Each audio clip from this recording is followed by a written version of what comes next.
Shalom saudara-saudara yang terkasih, di nama Tuhan kita bertemu kembali dengan ibadah online pada hari ini. Sebelumnya kita akan masuk dalam doa. Bapa, kami mengucap syukur buat hari ini ya Bapa, buat nafas yang sudah Engkau berikan dalam kehidupan kami, kemurahan-Mu ya Bapa. Sebentar kami akan mendengarkan ya Tuhan dan meninggikan nama Engkau melalui pujian, penyembahan dan kebenaran firman-Mu melalui ibadah online.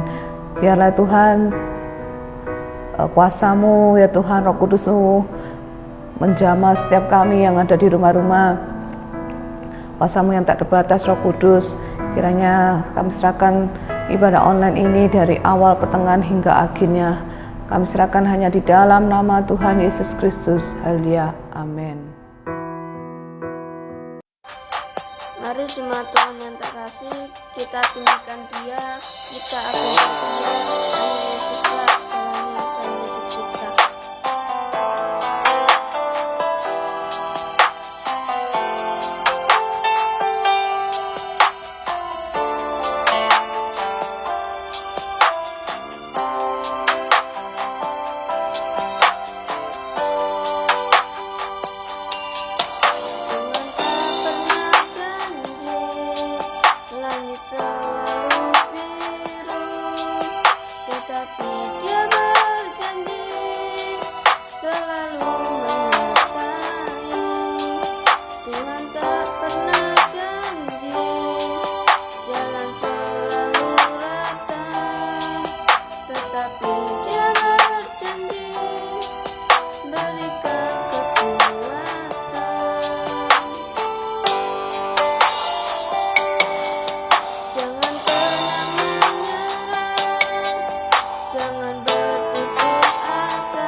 Bapa, kami mengucap syukur, kami sudah memuji dan meninggikan nama-Mu. Sebentar kami akan mendengarkan sebagian daripada isi hati Engkau ya Bapa. Urapi hamba-Mu Tuhan dalam pemberitaan kebenaran firman-Mu. Kau juga berkati setiap kami yang mendengarkan ya Bapa di rumah kami masing-masing ya Bapa. Biarlah Tuhan setiap hati kami terbuka untuk kebenaran firman-Mu dan kami boleh menjadi pelaku-pelaku daripada firman-Mu. Kami serahkan semuanya ini hanya di dalam nama Tuhan Yesus Kristus. Haleluya. Amin. Shalom Bapak Ibu yang terkasih. Senang kita jumpa kembali dalam ibadah Raya Alfa Omega pada kesempatan yang indah ini. Saya tetap berdoa keadaan saudara dan saya, keadaan kita bersama-sama sebagai jemaat Tuhan tetap dalam perlindungan Tuhan. Baik Bapak Ibu Saudara yang terkasih, pada kesempatan yang indah ini saya mau membagikan kebenaran firman Tuhan dan saya mau beri judul Indahnya Doa yang Tak Terjawab. Saya berharap di dalam khotbah atau pengajaran ini kita semakin tahu bahwa tidak semua doa itu terjawab, dan kita yang terlebih semakin mengerti di dalam doa yang tak terjawab itu ada hal yang indah, sehingga hubungan kita dengan Allah jauh lebih baik. Terlebih hubungan kita dengan diri kita sendiri, hubungan kita dengan iman kita sendiri itu bertambah baik. Saudaraku yang terkasih dalam Kristus, kita tahu bersama-sama bahwa doa adalah komunikasi, doa adalah dialog antara manusia dengan Sang Pencipta. Doa adalah komunikasi antara orang beriman dengan Tuhannya. Dalam hal ini adalah komunikasi atau dialog saudara dan saya dengan Yesus Kristus sebagai Tuhan dan Juru Selamat kita. Bapak Ibu Saudara yang terkasih, kita tahu bahwa dialog atau komunikasi itu adalah percakapan antara dua orang. Dalam hal ini adalah manusia dengan Allah. Tetapi seringkali kalau kita mau jujur di dalamnya dan fakta yang ada kita mau melihat dengan benar, doa bukan lagi menjadi sebuah dialog, tetapi doa menjadi sebuah monolog, yaitu percakapan kita pribadi dan menjadikan Allah hanya menjadi pendengar. Di mana seharusnya Allah sebagai pencipta saudara dan saya di dalam bumi ini, sudah seharusnya Allah di dalam doa yang lebih banyak berbicara, dan kita sebagai manusia yang perlu tuntunan hidup daripada Allah banyak mendengar. Tetapi pada fakta dan kejujuran yang ada, doa yang monolog menjadikan Allah menjadi pemirsa yang budiman. Dan kita seringkali memaksa, seringkali menuntut, bahkan seringkali saya katakan berkhotbah, bahkan lebih ironis berpresentasi di hadapan Allah, mengutarakan semua keluh kesah kita. Mungkin saya dapat gambarkan di dalam doa, kalau boleh membawa PowerPoint, mungkin kita membuat catatan PowerPoint, klik slide 1, klik slide 2, sampai klik slide 1000, menceritakan semua pergumulan, menceritakan semua permohonan, menceritakan semua kerinduan dan keinginan, menceritakan semua mimpi kita kepada Allah. Dan Allah, saya gambarkan maaf, cuman domblong melihat. Ini menjadikan posisi manusia dan Allah semakin rancu dalam berdoa. Siapa manusia, siapa Allah? Seharusnya kita menempatkan diri dengan benar di dalam doa, sehingga ketika kita melihat sebuah pergumulan atau doa yang tak terjawab, kita bisa memperoleh atau melihat keindahannya. Mari kita belajar bersama-sama pada kesempatan yang indah ini. Ada hal yang indah dalam doa yang tak terjawab. Apakah itu? Haleluya. Yang pertama, mari kita lihat bagaimana keadaan Musa. Saya katakan di bagian pertama ini adalah indahnya doa Musa yang tidak dijawab. Di dalam Ulangan pasal ketiga ayat 23-28 dikatakan demikian firman Tuhan. Di sana dengan judul Musa tidak diperkenankan memasuki tanah Kanaan. Ayat ke-23 berbunyi demikian.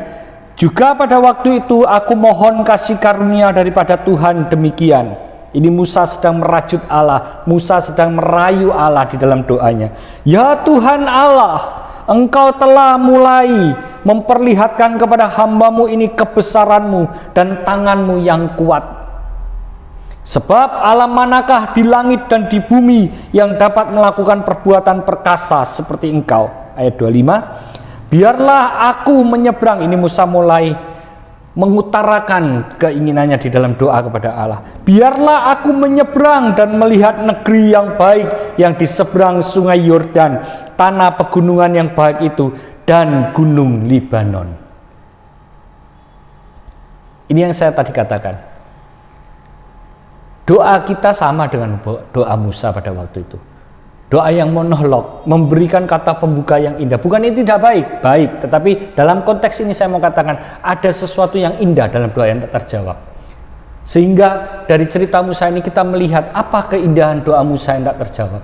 Ketika Musa mengutarakan rayuannya, memuji-muji Tuhan, mengagungkan Tuhan, bahkan mengatakan, sebab Allah manakah, bahkan membandingkan Tuhan, Allah manakah di langit dan di bumi ini yang dapat melakukan perbuatan perkasa seperti Engkau.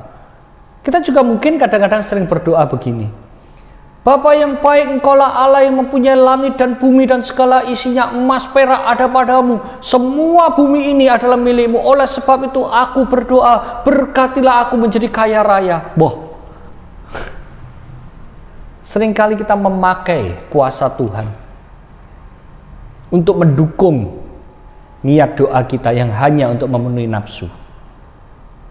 Dan apa jawaban Tuhan terhadap doa Musa pada waktu itu? Ayat ke-26 mengatakan begini. Tetapi Tuhan murka terhadap aku oleh karena kamu dan tidaklah mendengar permohonanku. Tuhan berfirman kepada Musa, cukup, jangan lagi bicarakan perkara itu dengan aku. Alias Tuhan, stop, saya sudah tidak mau mendengar doamu. Cukup. Dan Tuhan memberikan perintah setelah itu. Naiklah ke puncak gunung Pisgah dan layangkanlah pandanganmu ke barat, ke utara, ke selatan, dan ke timur. Dan lihatlah baik-baik, sebab sungai Yordan ini tidak akan kau seberangi. Nah, menjadi jawaban bukan? Musa tidak boleh menyeberangi sungai Yordan oleh Allah. Itu menandakan Musa tidak boleh memasuki tanah Kanaan. Dan 28 dikatakan, dan berilah perintah kepada Yosua. Bahkan Allah mengutus orang lain untuk meneruskan perjalanan Musa, dan Musa yang harus memberi perintah.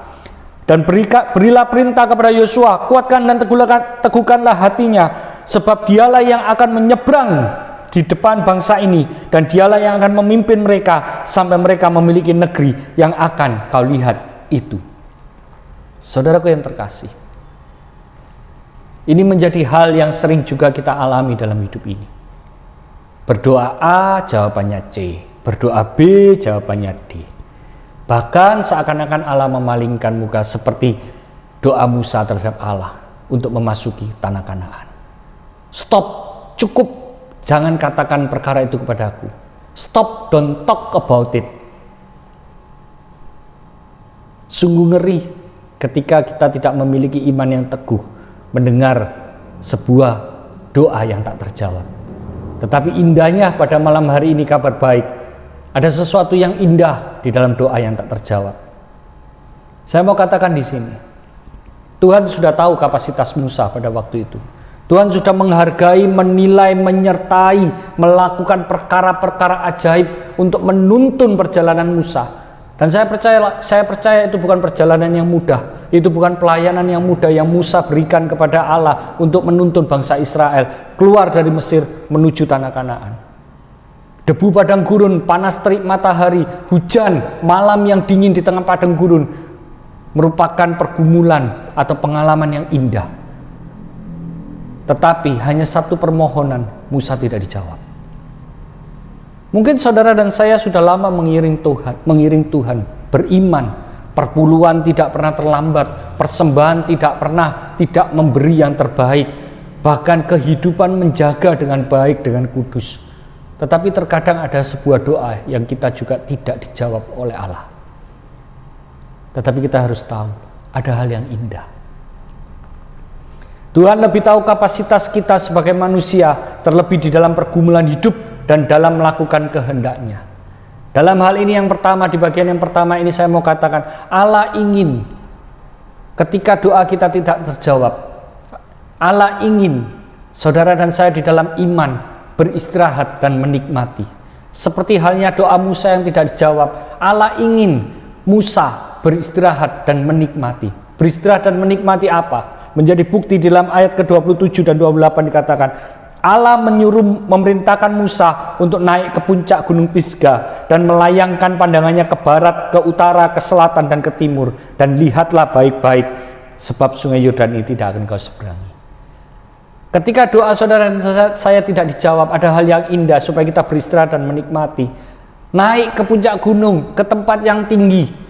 Bukan hanya untuk menerima jawaban doa, tetapi Allah mau kita melihat kembali ke utara, ke selatan, ke barat, ke timur, untuk melihat kembali dengan baik.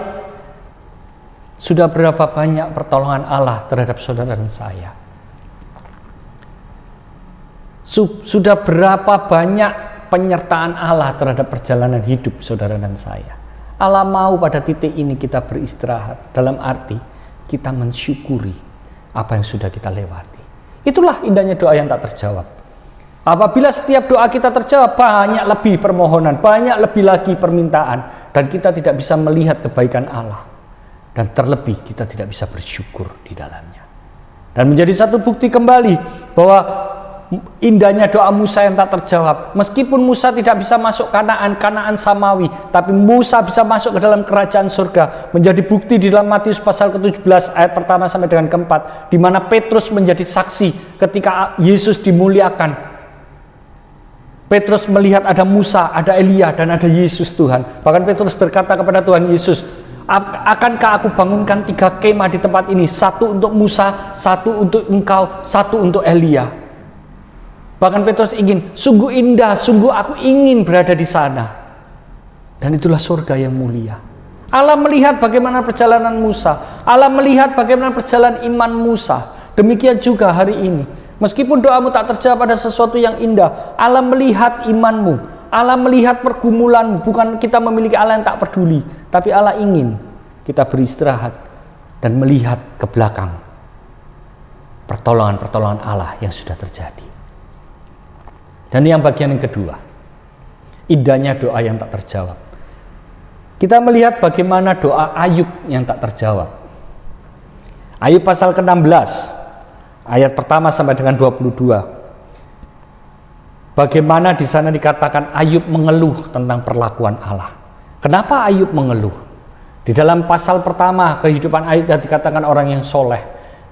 Dan pasal berikutnya yang dikatakan Ayub mengalami sebuah penderitaan. Ternaknya semua mati, anak-anaknya semua mati, ditinggal oleh istrinya, plus kusta.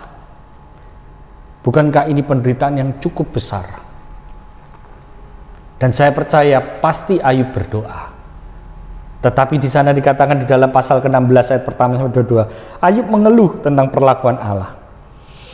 Tetapi apa yang terjadi di dalam pasal ke-23 ayat pertama dan 17? Di dalam pergumulannya, di dalam keluh kesahnya terhadap perlakuan Allah dalam hidupnya, Ayub masih membela diri. Dan di dalam Ayub pasal 23 ayat 38-42, bukan di dalam keluh kesah Ayub Allah menjawab doa Ayub, tidak. Di dalam doa-doa Ayub Allah bahkan tidak menjawab satupun doa Ayub. Tetapi Allah malah berkhotbah, saya katakan berkhotbah kepada Ayub.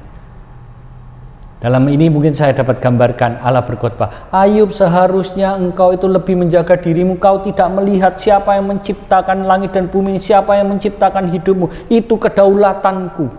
Allah menunjukkan kuasanya bahwa dia berhak atas segalanya. Seakan-akan Ayub mengalami ketidakadilan oleh Allah.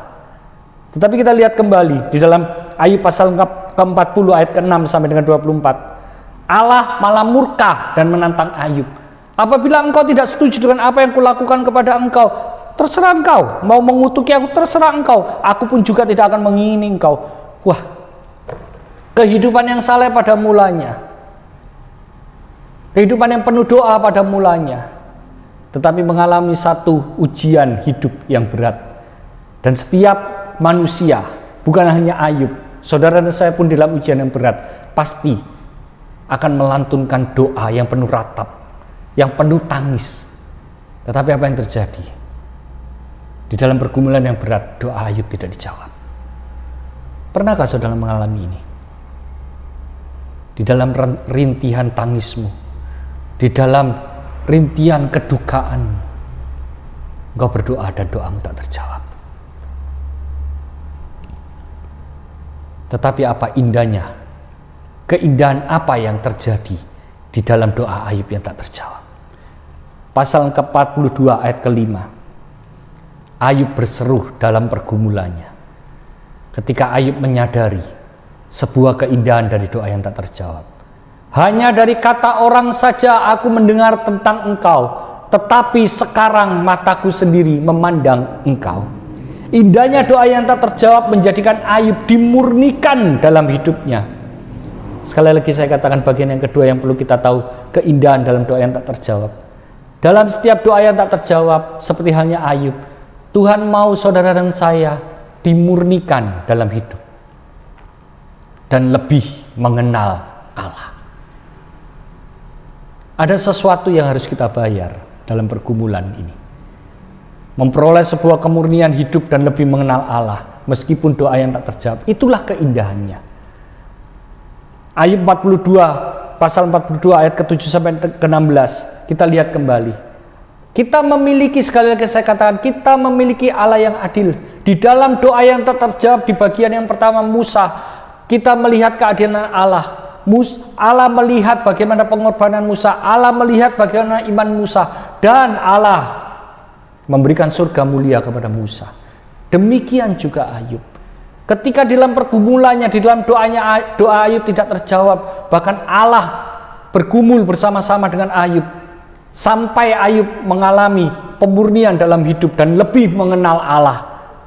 Ayat 42 dikatakan, kehidupan yang dipulihkan jauh lebih baik daripada semula.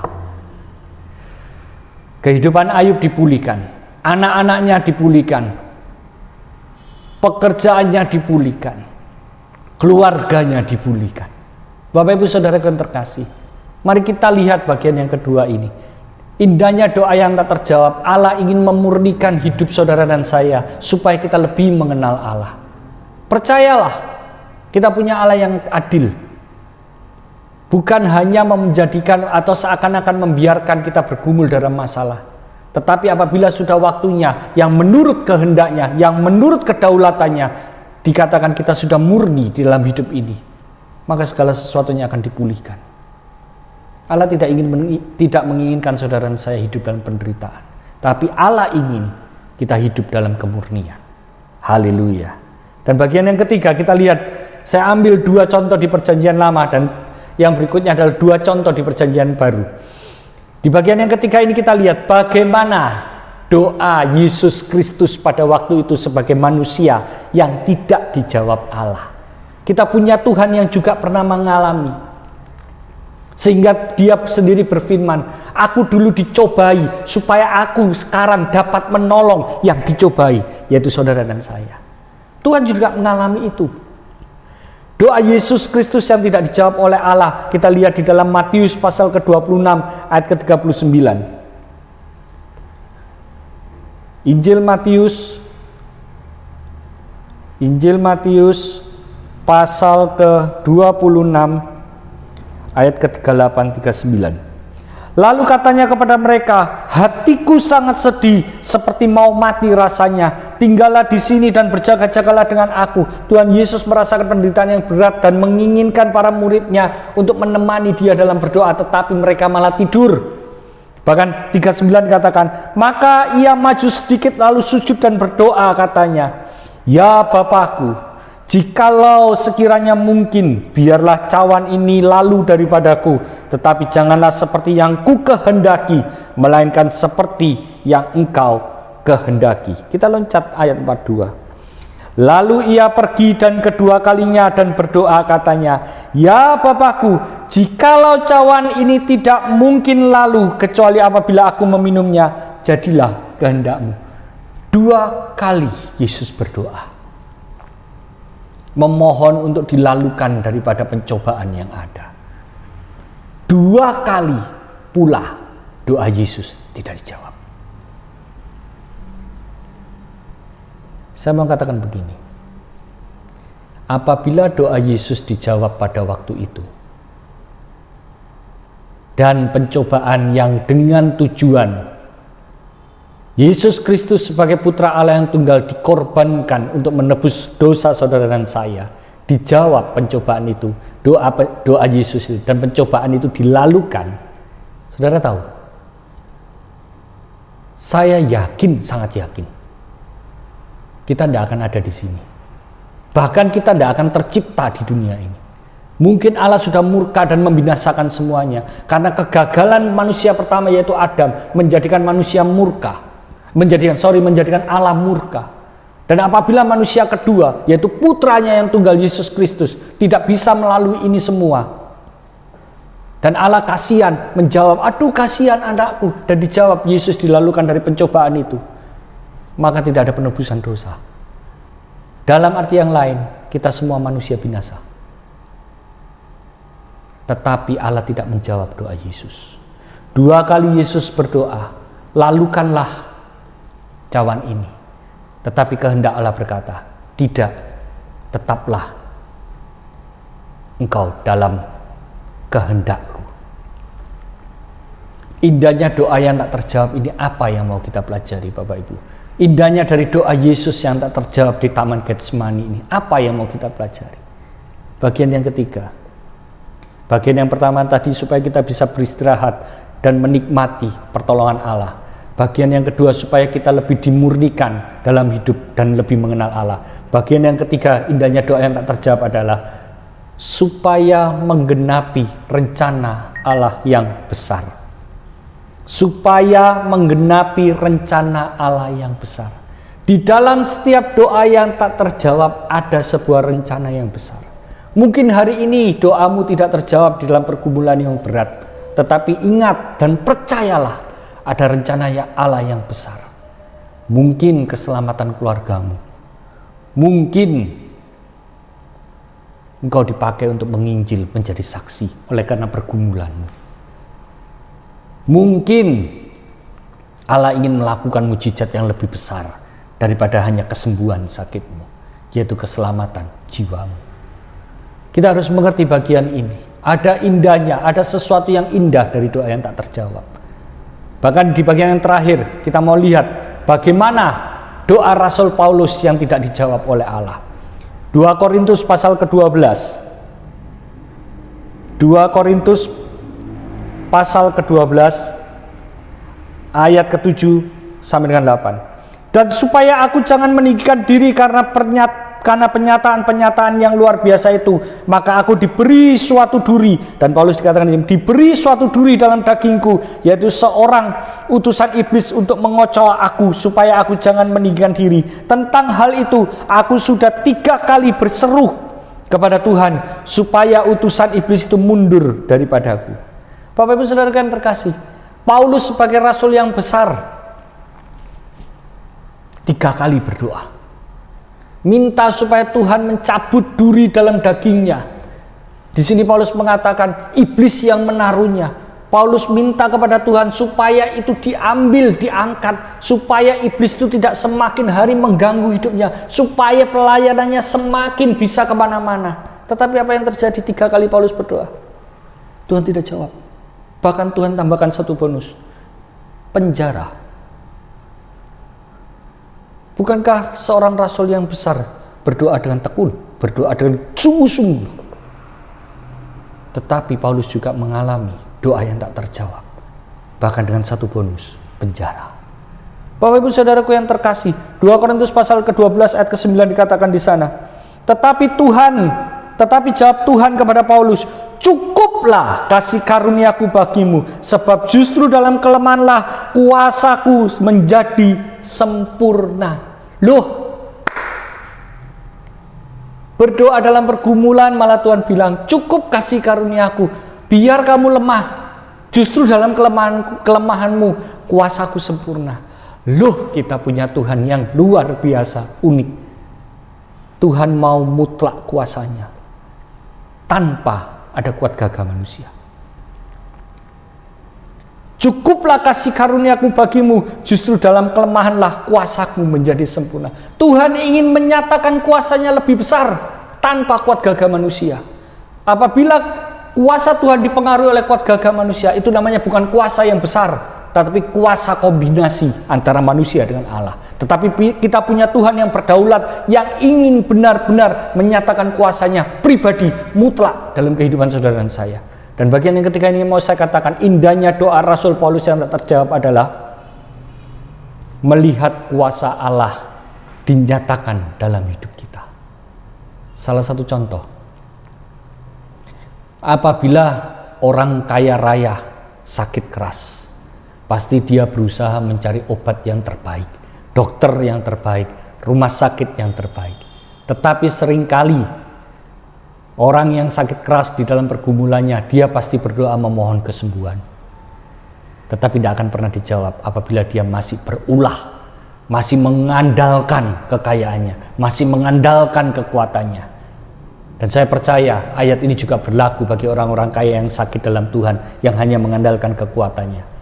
Dalam kelemahanmu kuasaku nyata. Seperti hanya Paulus, Tuhan berkata, cukuplah kasih karuniaku kepadamu. Dalam kelemahanmu kuasaku akan nyata. Tuhan mau di dalam hal ini kita benar-benar 100% bukan mengandalkan harta milik kita, bukan mengandalkan kepintaran, kepandaian dokter dan kecanggihan daripada alat-alat kesehatan. Bahkan Tuhan juga mau supaya saudara dan saya tidak mengandalkan kepandaian otak kita dalam berbisnis, dalam bekerja, dalam kolega menjalin hubungan dengan sesama pembisnis. Hal ini menyatakan ketika kita berdoa dalam pergumulan ini tidak terjawab, Tuhan mau benar-benar menyatakan kuasanya. Tunduklah, menyerahlah, dan biar hanya kuasa Tuhan yang berdaulat atas hidup saudara dan saya. Haleluya. Indahnya doa yang tak terjawab. Yang pertama adalah Tuhan ingin kita beristirahat dan menikmati, mengingat pertolongan Tuhan sepanjang hidup kita. Dan yang kedua, di dalam doa yang tak terjawab, sesuatu yang indah adalah Tuhan ingin hidup kita semakin dimurnikan dan lebih mengenal Allah. Dan yang ketiga adalah Tuhan ingin menggenapi rencananya yang besar dalam hidup saudara dan saya. Ada sebuah rencana yang besar yang akan kita mengerti kelak. Dan yang ketiga adalah Tuhan ingin menyatakan kuasanya dalam hidup kita. Cukup kasih karuniaku padamu. Haleluya. Mari kita tunduk berkepala. Bapa, kami mengucap syukur atas sebagian daripada firman-Mu ini. Kiranya benih firman ini menyirami hati kami, menguatkan iman kami dalam pergumulan, menguatkan kami di dalam doa, sehingga kami mempunyai sudut pandang yang berbeda di dalam iman kami, sehingga kami mengalami pembaharuan budi pekerti yang berbeda di dalam pandangan iman kami, terlebih pandangan kami terhadap Engkau. Ya Bapa, kami mengucap syukur sehingga kami melihat indahnya setiap doa-doa yang belum terjawab, supaya kami tahu bahwa ada rencana yang besar di dalam setiap pengiringan iman kami kepada Engkau. Bahkan supaya kami juga mengerti bahwa ada satu titik kami harus beristirahat sambil menikmati dan mengingat pertolongan-pertolongan Engkau terhadap hidup kami di masa lalu. Sehingga kami juga semakin memahami bahwa kehidupan iman kami semakin hari semakin harus dimurnikan dan lebih mengenal Engkau secara pribadi. Dan terlebih kami akan melihat kuasa-Mu dinyatakan dalam hidup kami. Meteraikan firman-Mu di dalam nama Tuhan Yesus Kristus, sehingga memampukan setiap kami umat-Mu dan hamba-Mu ini untuk menjadi pelaku-pelaku firman. Bapa, kami hamba juga berdoa untuk setiap persembahan, setiap korban syukur daripada jemaat Tuhan, kiranya Tuhan memberkati. Dan biarkan hari demi hari benih firman ini berakar, bertumbuh, dan menjadikan hidup kami berbuah dan memuliakan nama Bapa. Umat Tuhan yang terkasih, angkatlah tangan-Mu, terimalah segala berkat dan rahmat daripada Allah Bapa, cinta kasih daripada Tuhan kita Yesus Kristus, pertolongan, penghiburan, persekutuan daripada Allah Roh Kudus, yang menjadikan engkau hari demi hari, meskipun doamu yang tak terjawab, engkau bisa melihat sebuah keindahan, engkau bisa melihat bahwa Allah ingin engkau bersyukur atas setiap pertolongannya di masa lalu dalam hidupmu. Bahwa Allah juga ingin hidupmu semakin dimurnikan dan mengenal Allah secara pribadi. Dan Allah juga mau menggenapi rencana yang besar dalam hidupmu. Dan Allah juga mau menyatakan kuasanya dalam hidupmu. Terimalah berkat ini di dalam satu nama, Yesus Kristus Tuhan kami. Yang percaya bersama-sama katakan, amin. Haleluya. Bersyukur kepada Tuhan, ibadah online ini dapat kita lalui dengan baik. Saya berharap kita semua tetap menjaga kesehatan, sehingga pada pertemuan-pertemuan yang diizinkan Tuhan mendatang, kita bisa bertegur sapa kembali dan saling menguatkan. Shalom kekasih Tuhan. Haleluya.